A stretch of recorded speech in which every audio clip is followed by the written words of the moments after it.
How to turn on or turn off night mode while taking a picture on the iPhone 17 or 17 Pro or Pro Max.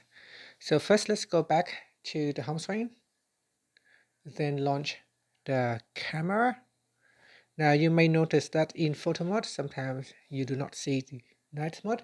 This feature is automatic, so if the iPhone deems that you're in a dark environment such as nighttime, it will automatically shows night mode. So here if I cover up the lens and make it darker, you can see night mode should automatically turn on.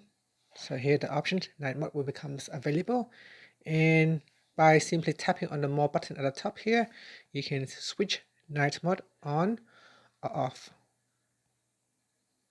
So this is automatic, so we cannot change the settings in here. Out here you can also see the night mode option available. You can tap on it to switch it on or turn it off. And that's it.